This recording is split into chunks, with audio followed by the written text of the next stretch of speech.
Hey guys, this is Hayden with the Hill Pursuit podcast. Today, episode 60 of the show. Today is really straightforward. I'm all by myself today. Mitch is out of town, a little busy. So, this is a race recap of Eagleman 70.3. Talk a little bit about everything. The day before, leading up to the race, race morning, we talk about the weather. We talk a little bit about something funny that happened with some food at a restaurant that kind of set me back and had to think on the fly, but that's in there. Race morning and the weather and wetsuits and temperatures and rain, and talk about all the transitions. And what's also cool about today's show is I compare my performance from this season to 1 year ago at the same race, Eagleman 70.3 in 2021. So you see a little bit of the perspective and how things have changed with my own training and my own performance and goals that I've set. So I think it's a pretty cool perspective to kind of see how things have evolved in such a short time and led to what I think is a pretty big improvement. Also, we cap off the show discussing goals for Ohio 70.3. So that's a few weeks away and coming up pretty fast. So I do dive into some goals related specifically to that race. So listen in, check all that out, and hopefully you maybe grab a nugget or two to take with you yourself. But if you are listening, thank you for doing so. This is Hill Pursuit Podcast, where, for the most part, we just sit around, talk about what we're doing with our own training, maybe talk about some hot topics in the field or in the industry. We're on social media, Facebook, Instagram, at Hill Pursuit. We're also, we have, if you're listening through just the podcast, we also have a YouTube channel now. So find that, subscribe to all of our stuff if you can. We'd really appreciate that. If you want to start a conversation, leave a comment, ask a question, you can shoot us an email at hillpursuit@gmail.com. We would love to do that. We love when that happens. And then lastly, we do have a website, hillpursuit.com. On that website, you can find access to all other podcast episodes. We also have a daily blog where we just talk about fitness, training, life, any and everything in between, whatever's going on, whatever we're doing. And then we have a new coaches or coaching tab as well. Hill Pursuit's going to start offering one-on-one coaching in the very, very, very near future. So keep your eyes and ears peeled for that. That's something brand new, and we would love for you to take advantage of that. We're starting to offer it very soon, but only for a small number of athletes. So please make sure you're following all of our stuff on social media, here on the podcast, and as well the YouTube channel, so you can get all of those updates as they come forward. So thank you for listening. This is episode 60 of the Hill Pursuit podcast, Eagleman race. Enjoy the show.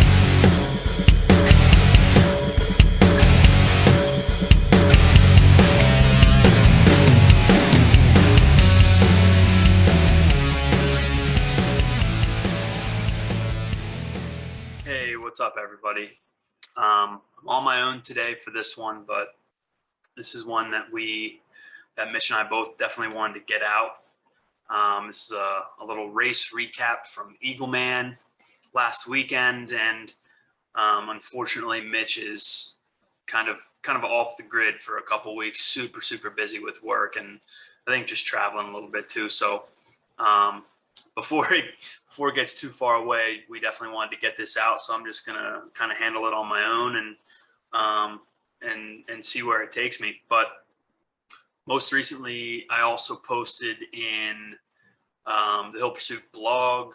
So a full recap is in the blog as well. So if you want to check that out, please do so. But anyways, the race was, let me look, was the 12th. So a Sunday. So about 6 days ago now, 7 days ago.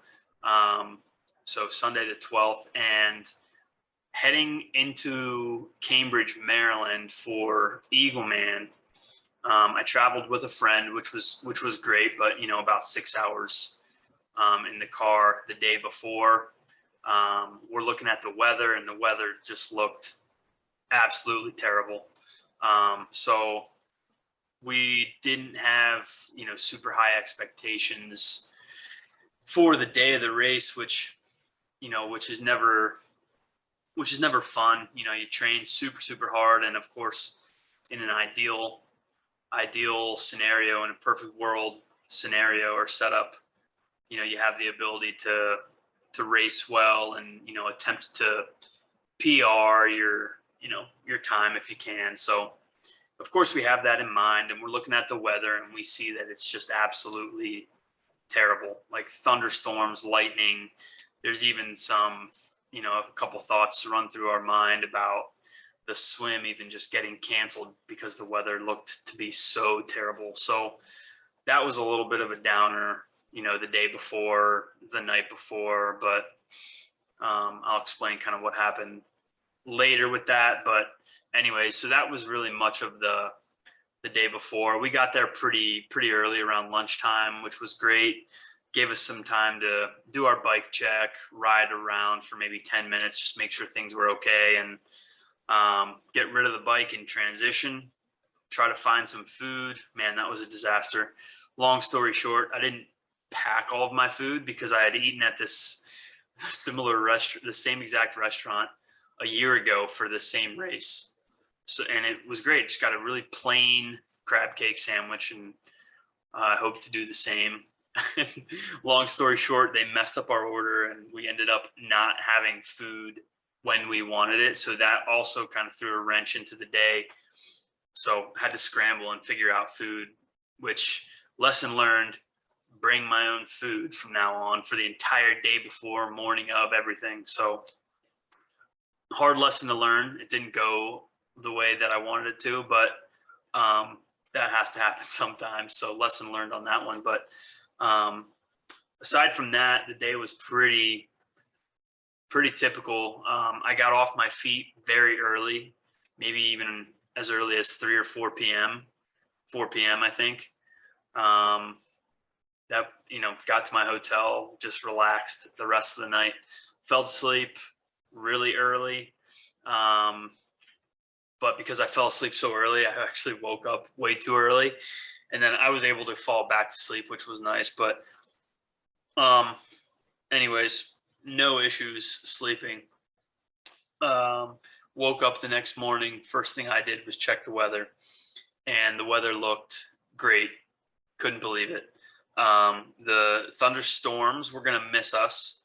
We were expected to get rain for most of the day, but it seemed to be just light rain, as compared to last year when it was like 90 and humid for this race and sunny. We were really excited to just have a little bit of light rain, for the whole day. But so we were kind of ecstatic and very, very surprised.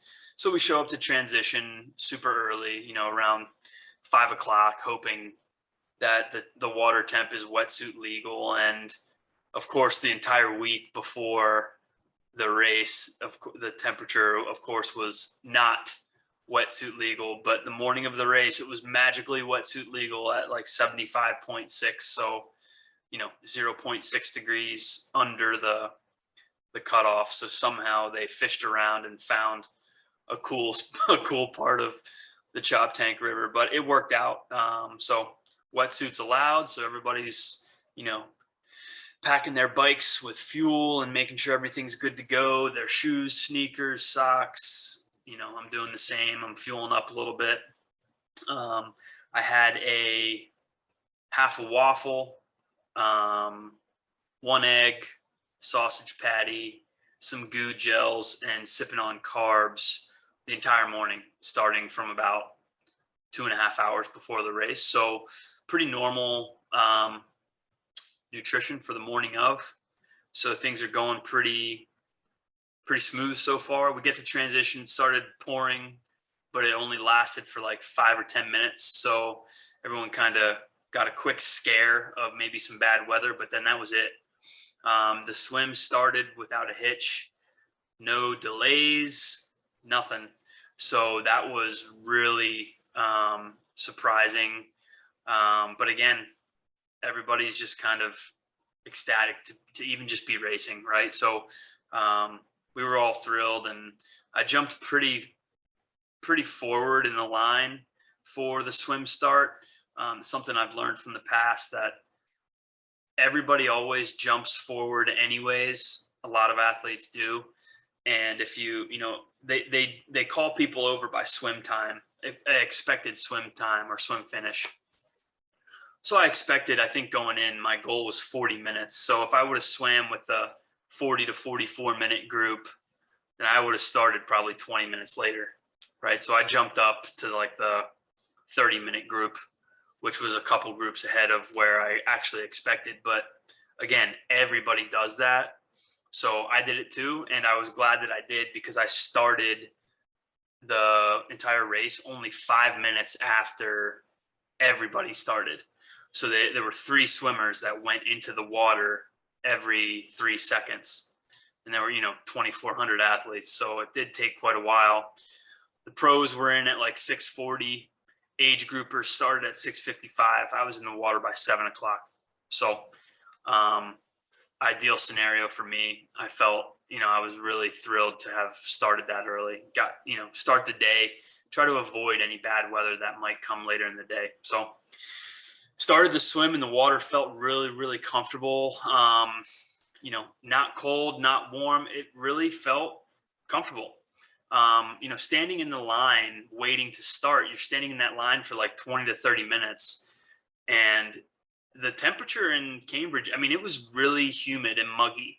So everybody's sweating in their wetsuits. And, the second that we got in the water, it was almost like we were warmed up for it without even really warming up, because our core temperature was probably elevated from just hanging out in line. So the water felt great. I started off real smooth, taking it nice and steady. As compared to Mighty Marine Man just a few weeks ago, that start was about 90 athletes all at the same time, like a mass start, but it was only 90 athletes, but it was still everybody at the same time. And, there's technically 2,400 athletes in Eagleman, but we started every 3 seconds, 3 swimmers went in, and it felt like it was more spread out than even just a small local race. So I really enjoyed that. I felt really comfortable with how close I was to other people. It was a counterclockwise swim, which isn't great for me because I'm really not efficient breathing to my left. So looking for buoys, sighting for buoys, and breathing to the left, which would be the side that the buoys are on. I'm not efficient enough to really do that. So I still breathe to the right. I breathe every stroke. I sight about every 3. And I was much more, I swam much more of a straight line this year than I did last year. I remember getting a little bit off last year, but because I was thrown off by how I was breathing and how I had to sight, but I was prepared for that. And I swam pretty efficiently in terms of straight line. Of course, you're running into people from time to time. People are passing you, you're passing people, you're running into their legs, you're swimming next to them, and maybe you brush into them by accident. That's expected.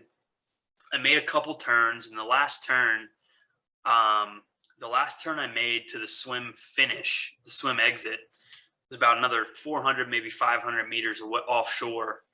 And as I made the turn, someone behind me must have caught me and didn't just brush into my leg. They actually grabbed my leg and pulled me straight down.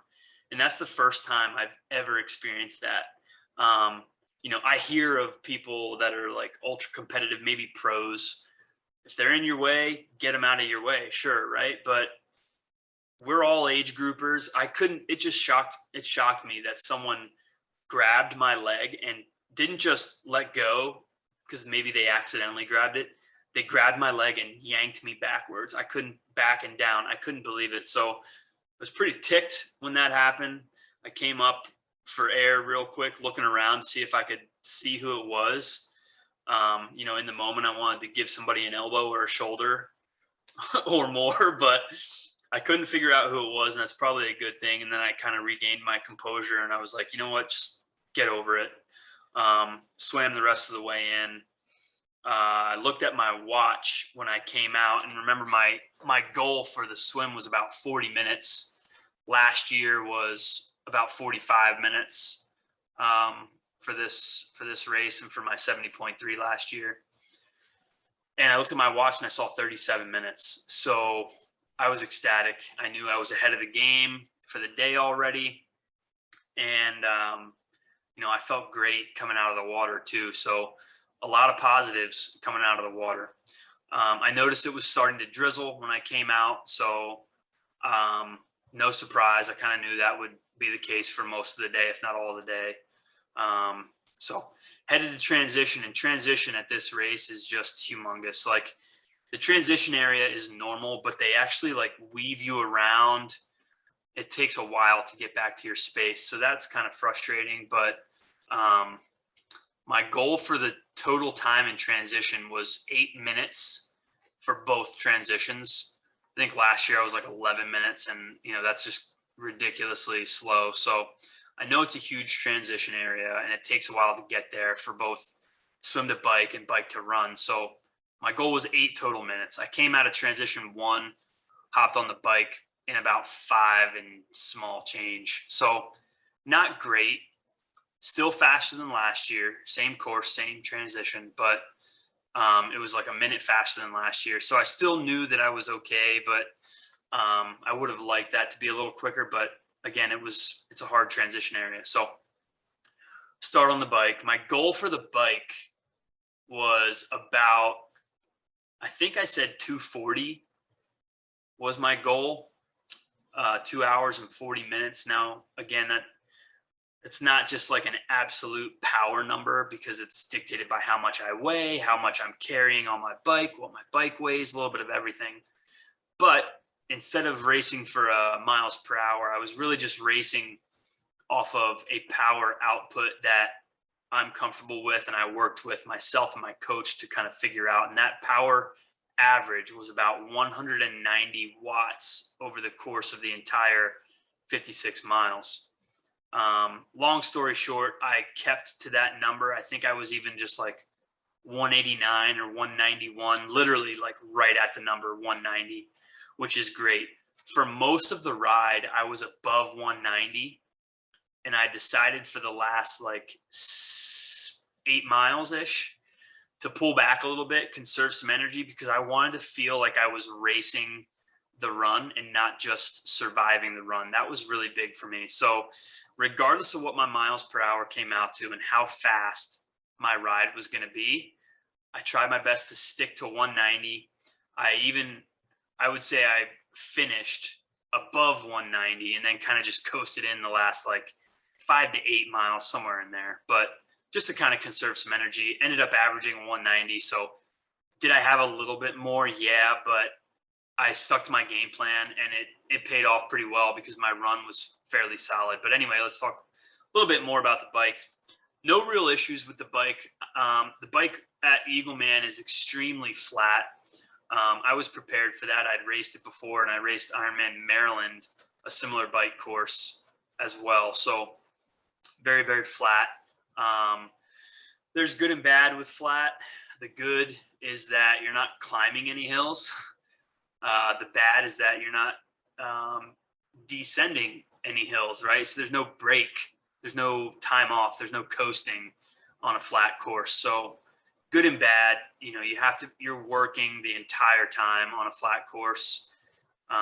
You don't have small windows of really, really hard bursts like you would on more of a rolling hill or a hilly course. So that's kind of nice. But again, there's really no coasting either. So I did my best to maintain a really solid power output, and I did that. And instead of 240, I came in at 235 on the bike, which was, again, miles per hour. I don't even really remember. I think it was like 21, which is fine. I didn't really care about miles per hour, but moving pretty good at a good clip. I'd say I weigh a little bit more than like a traditional triathlete. I'm about 185-ish, somewhere in there. So 190 watts for me is way different than 190 watts for someone who weighs 155 pounds, but that worked for me, and I still put up some pretty good speed. Finished in 2:35. Now, what's cool about the bike? So another thing about the bike, there was a slow rain the entire time. At times it was good. At times it was kind of annoying. It never really got too heavy that I had to worry about my bike handling. So that was a positive. And again, it helped with kind of staving off a little bit of the humidity that you typically feel out there on that course. So anyways, finished the bike. What's nice about the bike transition, bike to run, is it's long. So it's positive and negative. It's long, right? So nobody likes a long transition. You want to get in and get out as quick as you can, but it's kind of long. So that's the negative. You're going to spend some time in transition too, but the good thing about it is you get to kind of feel your legs before you start your run. And I remember distinctly last season when I did this race and I came into transition, my legs were not feeling good, not at all. And I actually ended up my quads locked up within a quarter mile of the run last season. And I started off really bad and I ended up having a really slow run last year. But anyways, real quick before I forget, my bike from last season was 249 and this year was 235. So huge improvement.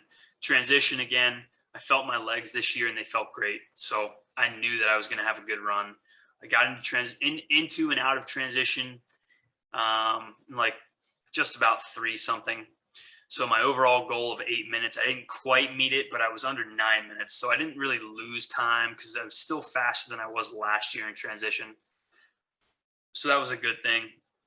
Started the run nice and easy. And at this point, my swim, T1, my bike, and T2 are all faster than last season. So I'm feeling great. I'm really looking forward to racing the run.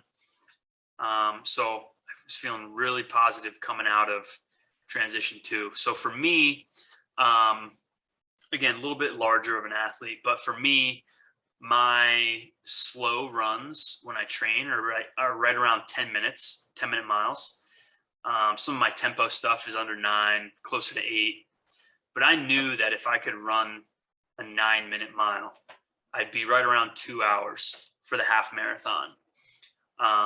So it's a little humbling because although, some athletes, although their bike isn't as strong as mine, their run is a lot stronger than mine. So I see people pass me on the run, running at an 8-minute clip or a 7-minute clip. And it's just like, stay within yourself. This is still my race. I have to race my race and what works for me. And for me, I can lay it down pretty good on the bike.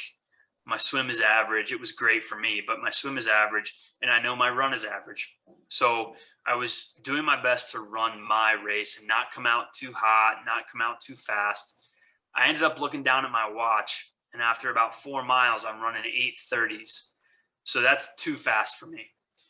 This is, a number of different things come into my mind here. It's like, I'm trying to keep up with other athletes. People might be passing me or I see somebody and I try to run faster.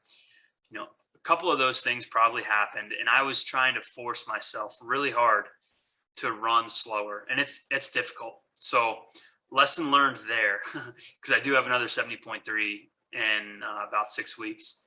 Lesson learned. I'm definitely going to force myself to pull back that run for at least 4 to 6 miles and just preserve as much as I can. But I still ran really, really well. Last season, I was stopping, I was walking, I was getting overheated. I ran the entire thing this year.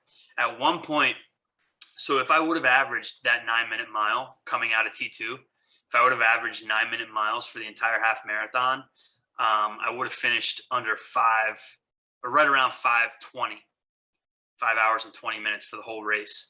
So that kind of became my new goal as I'm coming off the bike. You have these goals when you start a race or maybe before the race starts, but that all changes once the race starts, right? It might be really humid. It might be thundering and lightning. It might be freezing, some stuff you can't plan for. And, um, you have these goals, but you have to be willing and ready to adapt. So for me, I adapted in the positive direction and felt that I could run under 5:20 when my initial goal was 5:30. So I'm trying to maintain about this 9-minute pace. And I realized, I was pulling back a little bit and I fell off the pace, but I did it intentionally because I wanted to have a nice kick to the end at about the last 5K. I realized that was not going to happen and I would not meet 5:20. So I kind of just coasted in for like the last 4 to 5 miles. I didn't have the kick that I wanted, but I still ran the whole thing.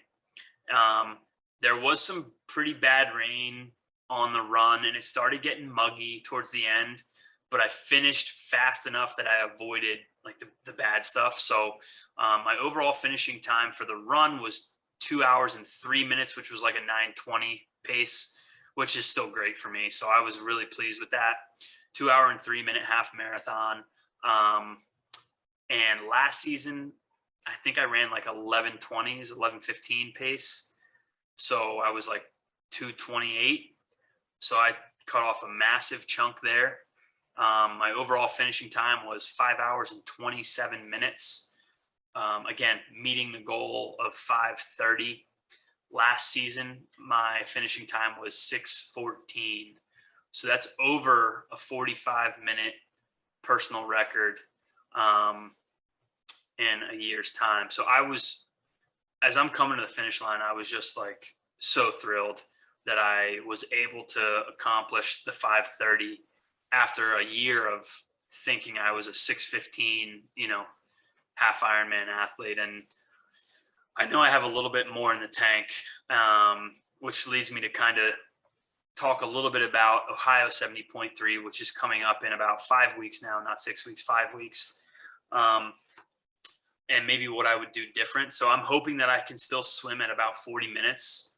I think that's reasonable, especially having just swam in 37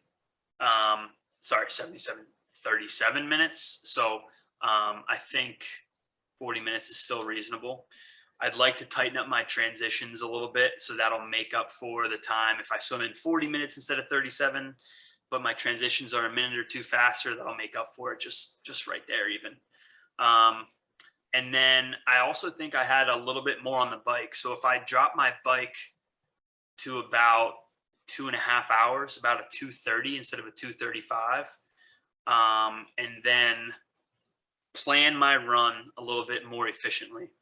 So force myself to start off at like 9:30s, maybe even 9:45 for a few miles. Get my legs, get my fuel in me, and then really start to race that back half of the half marathon. I think 5:20 is doable at Ohio in about 5 weeks. So that's the new goal, is a similar swim, better transitions, a little bit quicker bike, and then a smarter run. And I think 5:20 is doable. So that's cutting off about 7 total minutes. And I think that's possible. I think I have it in me to easily run a 1:55 half marathon. I think it was in me. I just wasn't super efficient at the start of that run. And you have to make some mistakes to figure out what you can do better. And it wasn't a big mistake at all, but it was enough of a mistake that I learned from it. And I'm really excited for Ohio 70.3 now, because I'm going to have a great game plan, having just come off of this Eagleman race. And, if I can execute it, I think 5:20 is definitely achievable. And I'd love to hit that number after, being 6:15 a year ago. So that's the goal. I hope it happens, but either way, again, you can't plan for everything. So, if it's ridiculously hot, which is possible, or it's, the swim gets canceled or the swim is really choppy or something like that happens, it is what it is, right? I'm still going to go out and put out my best effort. And, 520 is just a number. I still want to race a good race, which is what I'm going to do. So that's pretty much it for the Eagleman race recap. I wanted to get that out there. I know Mitch really wishes that he was here too. He's super busy, so we'll catch him next time. But thanks for listening. Make sure you check us out on all the social platforms. So we're on YouTube now. If you're listening to the podcast, we are on YouTube now. So just search Hill Pursuit. You'll find us, like, subscribe, all that stuff. Facebook, Instagram at Hill Pursuit. The website, hillpursuit.com. You can access this episode of the podcast, all other episodes of the podcast, the daily blog, a little bit of everything. And there's also a new coaching tab. We are starting to offer coaching in the very near future. So keep your eyes and ears open for that, because that will be happening within the coming weeks. So there will be a coaching tab on the website, hillpursuit.com. Check that out as well. And then lastly, if you just want to shoot us an email, hillpursuit@gmail.com, have a conversation, ask a question, give some feedback. We would love that. We would love to have a conversation with you. So thank you guys for listening. This was episode 60 of the Hill Pursuit podcast. We will see you next time.